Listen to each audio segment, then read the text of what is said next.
Right. Okay. We shall start. Do you all like to group together and be slightly more sociable? Very interesting. Oh my God. Should we sit in a circle on the floor? Yeah, let's make this really sociable. Why not? Yeah, come on, let's be sociable. Okay. Come all the way here. Don't get that close, you have to look like that. My head's going to block you. My back of you will block the screen. Okay. Camera choice. Homemade casings. Okay, now, when I was looking into how to start sort of like doing underwater photography, I was looking, because I'd seen a bunch of cosplayers who had done it. Now, personally, I'm a diver, and so when I first went diving in the Red Sea, you could buy from one of the kiosks disposable cameras in a pre-prepared casing that you could open and put in other disposable cameras afterwards, so it's a reusable casing. And that I was hoping to be able to bring some of those photos, but they were printed out and I couldn't find them. So, from the cosplay perspective, these photos had started appearing, and I was like, well, how are these people doing this? And so one person said that they'd made their own casing, and there's a couple of ways of doing that, involving things like Ziploc bags, and one particularly clever person with a sort of plastic tube. There's cheap ways, and there's tutorials for it online. I don't really know how safe they are. Personally, I wouldn't risk any worthwhile equipment in something that I made myself. But you know, that's your choice, because these could be a cheap alternative, basically, working with something that you've already got. Viable casings. You know, these are a selection of what you can sort of get. That one up there in the red is kind of what I had with the disposable camera way back when. Various different camera brands do supply underwater casings for their cameras, so you can get hold of them if you want something official, but they tend to cost quite a bit of money because people think it's a real lucrative business, even though nobody really cares.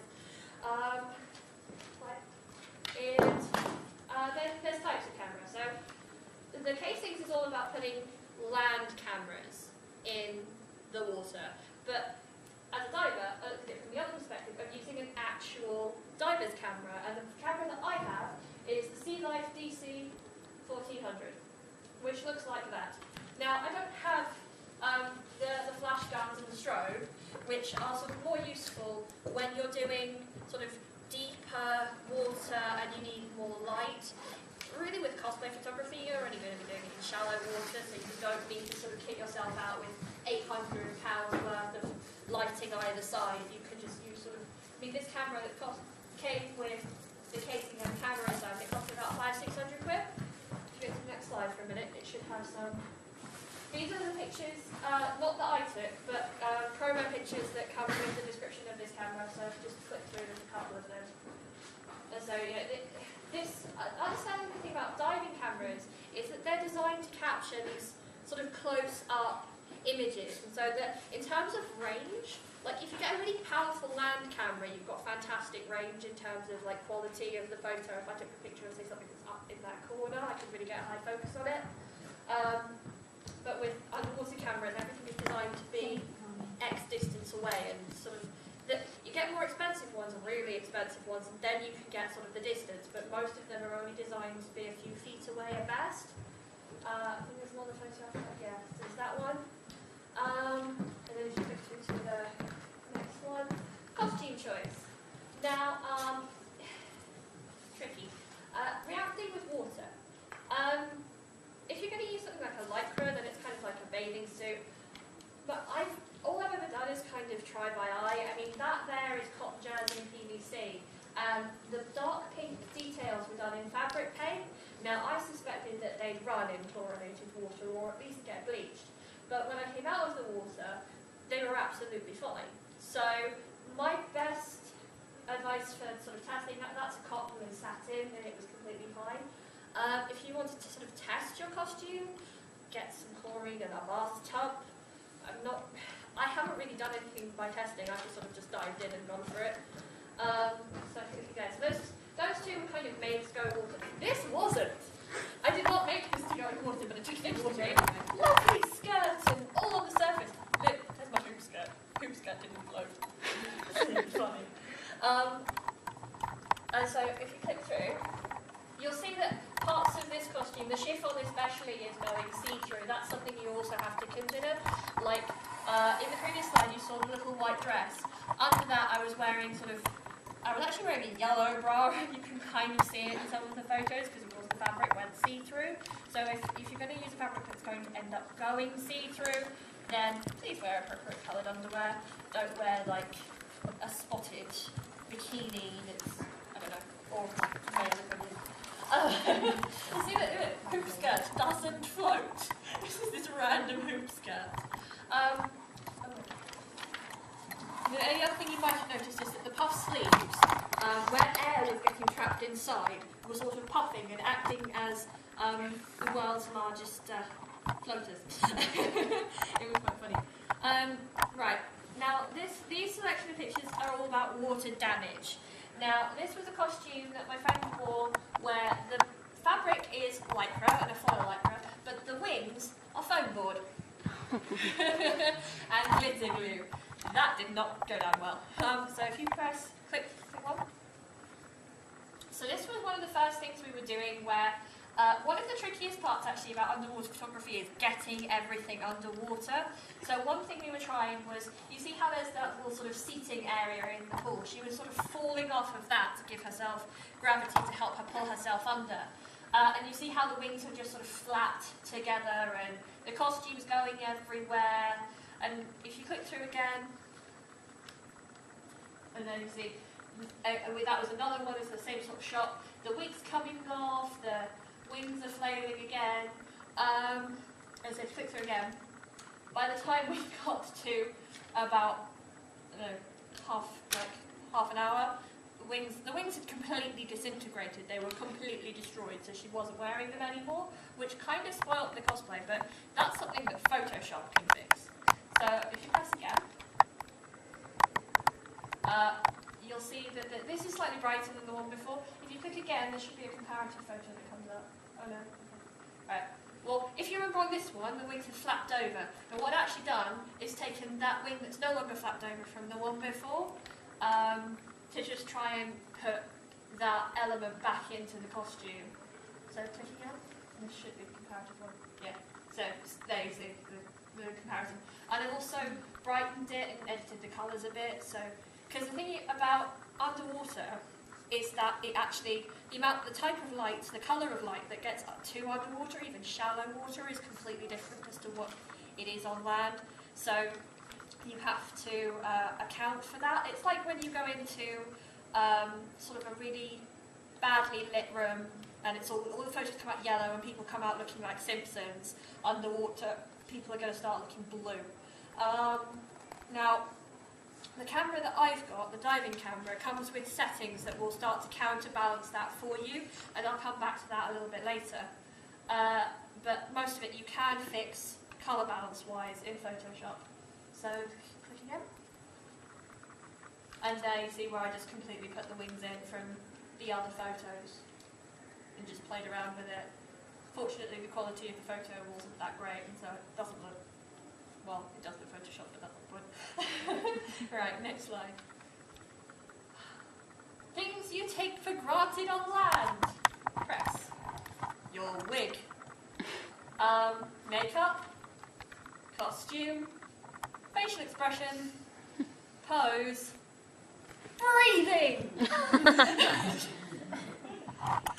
When you're on land, you're just like, yeah, oh, you want a photo? Fine, that's okay, bye-bye. Underwater, it's really not that simple. First of all, with the wig, you've got to pin that down. I've got a video in a little bit of one of the wigs coming off while swimming. That was interesting. Makeup. Not all makeup is waterproof, and so you can't wear quite as much makeup. So, when you're considering what costumes are going underwater, you have to consider what's going to come off, what's not going to come off. And it's all very well saying, oh, well, I'll spray myself grey and cover myself in talcum powder and hairspray and God knows what as a fixer, and it will totally work. But the problem is that it probably won't work. It will probably come off. And I'll show you the results of working with dirty water later, because it really does affect the quality of the photos. Costume. Now, things that float and are floating go wee, spinny, swishy on land, could work to your advantage, but by the time you're underwater, they could go everywhere. I have some very funny examples. Facial expression. Now, I know people will stand in front of the mirror and they'll sort of practice their cosplay expressions and they'll be like, oh, I look at this angle, doing this, and that's fine. It's actually a lot harder to be able to get that underwater because you start off above water and you've got to get underwater and you can't stay there. And so you've got to actually focus on getting yourself underwater, getting your costume underwater, keeping your wig on, focusing on what your face is doing, and trying not to drown. And pose. You've got to know where all of your body parts are going. Like when you jump in the water, you don't really care. When you're just going for a swim, you're just like, wee! But you know, it's not. You know, you have to think, oh well, where are my limbs going to go? And then we were doing lots of practicing for this and doing all sorts of diving in and sort of going from different angles to try and get the cosplayer to the bottom. Because the other thing is that this type of photography is really slow because the cameras are all slow. They can't keep up. And so it's really difficult, and like the cosplayer who is going underwater, if you've ever tried to stay underwater, you have to do quite a lot to keep yourself down there, and that's swimming, and then of course if you're in motion then it's affecting the photos, there are bubbles everywhere, and so trying to sort of be still and stay deep enough to get a shot is actually a lot harder than people would take you for. So if we go to the next slide. Right, click one more. On the subject of breathing, these are not attractive facial expressions. Really, they're not.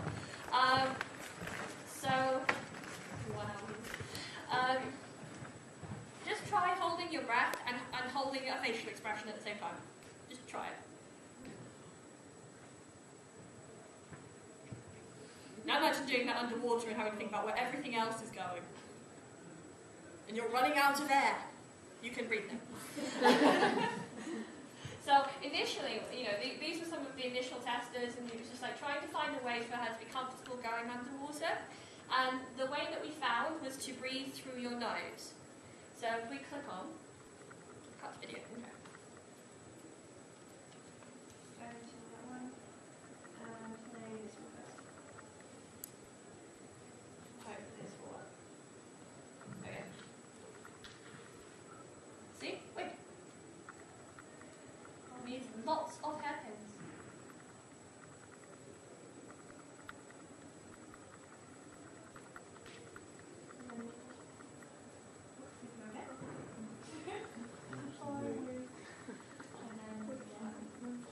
And what you'll see in this one is that the costume is billowing quite a lot here where the water's getting in.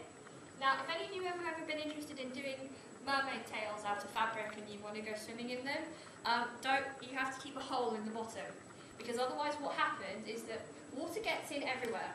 Like if you imagine walking with your cosplay through a really strong head-on wind, it's worse than that, because water gets everywhere, it lifts everything. And so, like if you're going to do like a mermaid tail or anything that's anything that's got holes in it needs to have a place for air to escape and water to escape so that you're sort of still streamlined in the water. Otherwise, things are going to start falling off. So yeah, if we go back into the presentation.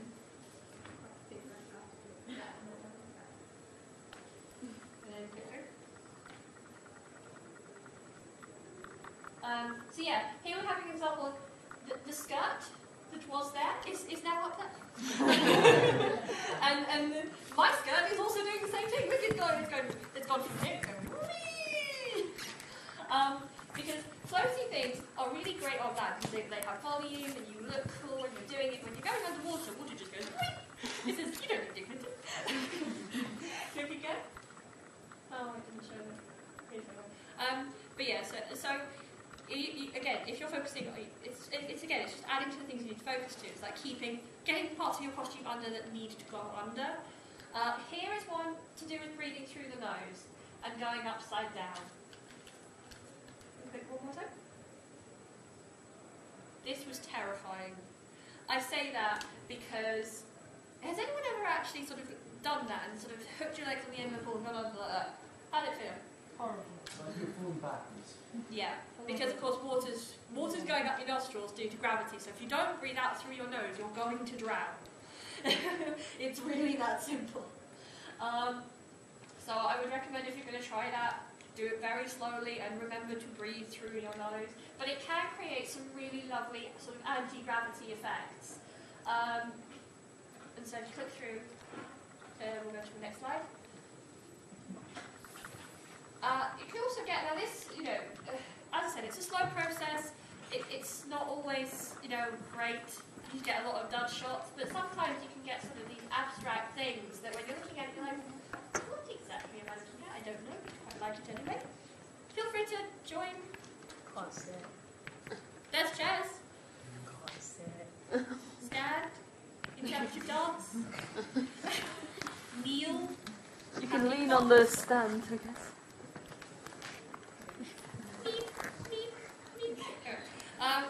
Next photo.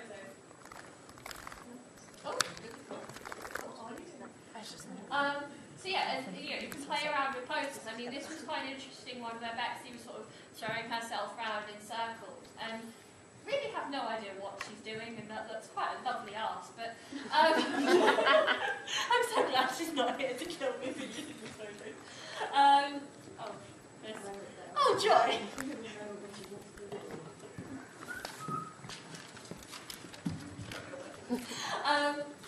But yeah, so you can play around with what you're doing. And here, sort of the bubble cloud that's created by the breathing and the movement is actually quite nice. So it's a really untried and tested area, and it's something that you can very much personalise and play around with. If you go to the next photo. I mean, this is something that's also very interesting. I mean, you saw earlier the picture of me in the pink dress, where there was actually quite a nice reflection of me in the surface of the water. Now that actually works both ways, and so you can see there that the effect is quite interesting and quite abstract. From an artistic point of view, you could do some really interesting things with that. If you've seen any other cosplay underwater photography, there was a really nice picture of a Misty and a Starmie, and so the Misty's sort of doing sort of a back bend like that, and the Starmie is just under her back, but her stomach is sort of pressed into the surface of the water, and there's a really nice reflection. And I would have shown it, but I'm sort of dubious about showing other people's photos in this panel, because I couldn't get hold of some of them to get their permission. Next photo. Slide. Playing with orientation. Now, here's something we were just, playing around with sort of the whole Superman thing and on the surface and pushing off. And so, if you just click through, it will rotate. So, and then rotate it again. And you can get sort of, playing around with the rotation. Underwater photography gives you the room to play around with rotation in the same way that land cameras play around with the angle. Because changing the rotation can completely change the feel of the picture, and this is something, because of the floating aspect, the reflection aspects, this is something that isn't quite as accessible on land, and it makes it very interesting to do, especially from a post-processing perspective. Here are just a couple of photos where we were playing around with, again, poses, and the fact that this pool had these sort of strobe lights, and that the effects those would do with sort of the casting shadows and stuff. These are just sort of examples just to look at because they're fairly pretty. I mean, that was, trying to do something with backlighting, as you do, bleaching around, playing, and we had a few where we were playing around with her swimming and trying to get some photos in motion. Go on. Oh, the most important lesson. Don't lend friends your camera.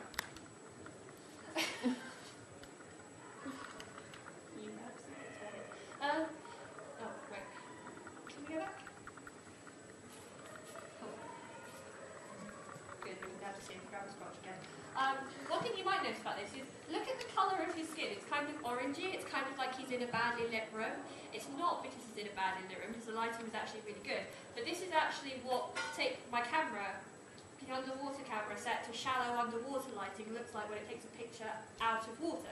Because of course it's doing the colour balance compensation, where it's trying to compensate for what colours of light are getting through. So it's already running the pictures through filters. And so when you're using it on land, it creates things like this. Go ahead. That's actually perfect. There was supposed to be a slide with all different pictures. Things to keep in mind. Patience. Stay calm. And always bring a towel. I'll throw something in there. You have to remain calm, because Like, it's one thing to be breathing through your nose, having your eyes closed and be like, but it gets harder when you're trying to do things with like your expression and your eyes open, because of course the chlorine's going to get in there and you can't see what you're doing. It's not like on that where you're just like, oh, I can see the world. Under the sea, you can't see anything. Under the sea, get in the dress. Right, next. Where can I do this? Warm water. Still water, clean water. Now, I say warm water because all of those photos were all taken in the same pool. And I wanted to be able to show you some that were taken in an outdoor pool, some that were taken in different places, but people were very unhelpful. And so I tried in my friend's massive outdoor pool, but it was freezing cold. And freezing cold water is fine if you're just getting into it on a summer's day and like, oh, this is quite cool, and I'll warm up if I swim around a bit.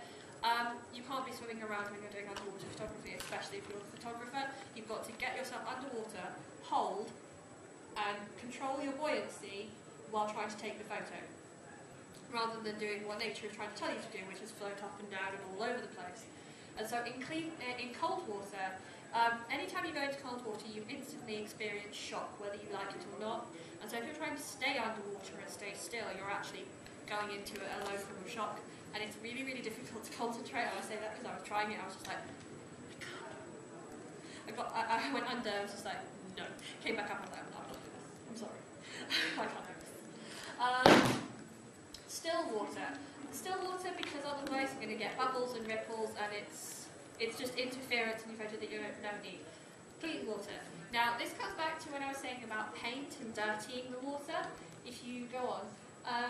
I do have a couple of photos from when we tried to do it in the outdoor pool. You see the outdoor pool and they're the right colours, and once again you'll note that it's a slightly reddened photo because of the colour settings.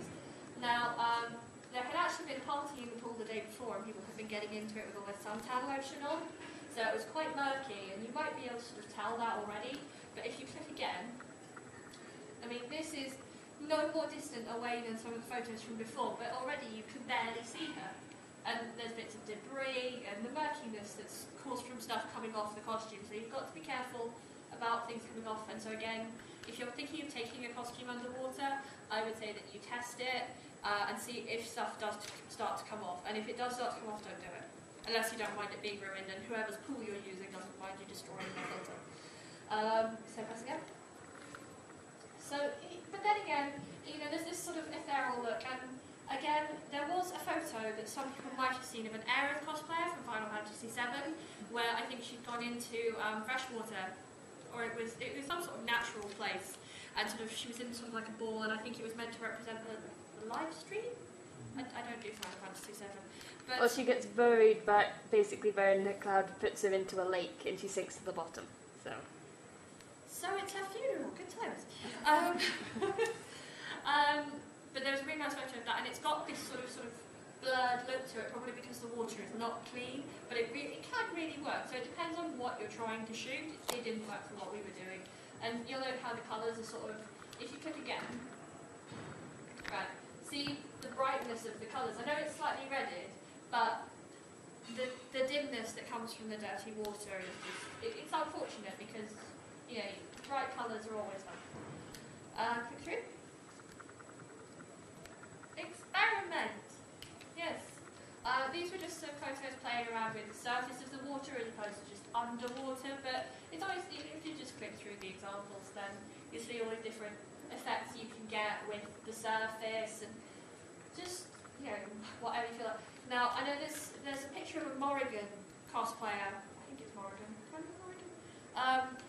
red top, black hair, not the Darkstalkers one, where she'd had a balloon of water that had got popped, and there was a photo that's just of the water cascading down. So that sort of thing you can do in an art cosplayer. I know a lot of Avatar cosplayers have started using that technique. But again, that's something you can do in and out of water.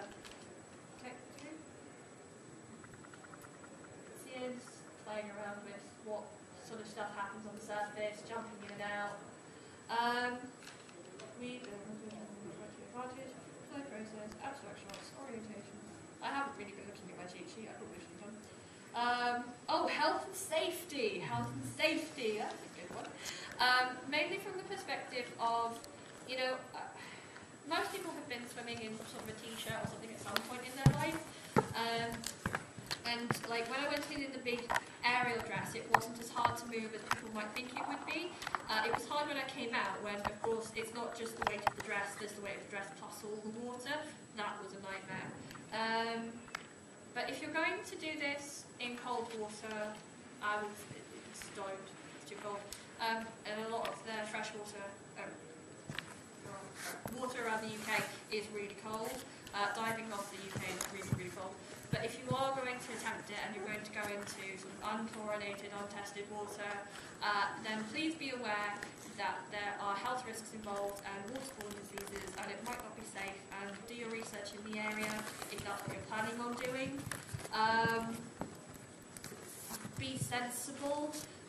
If it feels like it's too much and you need to stop, just to stop. That's assuming you have the opportunity to do it. In terms of, well, Bexy was going to be here and tell you about how she fixed her wig afterwards, but the wigs that I've taken underwater, they smell of chlorine, and if you give them a couple of washes, as you would normally wash a wig, that tends to come out and they're actually fine after. I haven't experienced any particular badly frizzing, even taking curls underwater, they just sprang back. In terms of the clothes themselves, none of the ones I've taken underwater have sustained any damage, whether it's from bleaching or any of that kind. I mean, the wings obviously did because they were foam board. It's like when you dip cardboard in water, it's going to fall apart. That's the kind of thing where you just sort of be sensible with that. If things are likely to fall off, if they're held on through Velcro or glue, then try tack stitching them down. If you don't want it floating off, secure it. Any questions? I can't really think of anything else to say on this subject. There's nothing else on my cheat sheet.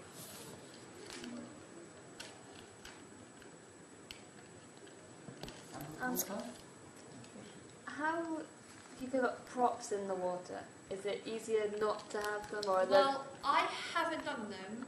I think I saw a picture of, I think it might have been a cloud cosplayer who had the Buster sword underwater. He was kind of like doing that through the water when the surface was like here and the camera was there, and it looked really good. It depends on what material it's made out of. Just dip it in the bath, and if it disintegrates, it's not going to last.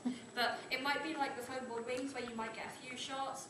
With that sort of thing, be prepared for it to break apart. If you can't afford for it to break apart, don't do it. If you're thinking of retiring a costume, then it's a great excuse to destroy it. Would you say that stuff like thermoplastics would be okay to take on board? I have no idea. Just because they're plastic, I was assuming. Yeah. Probably. I mean, considering Cameron was saying how she was running them under the cold shower, I presume they'd be fine. Because it just depends on what type of thermoplastic it is. If Yeah. it's warm water, then they might. But it also depends on what paints they've been treated with. It should be fine. But again, it's just one of these you can test out in your bathtub at home. I mean, yeah, you can't see what chlorine will do to it, but you can at least see whether the water itself will cause any initial damage.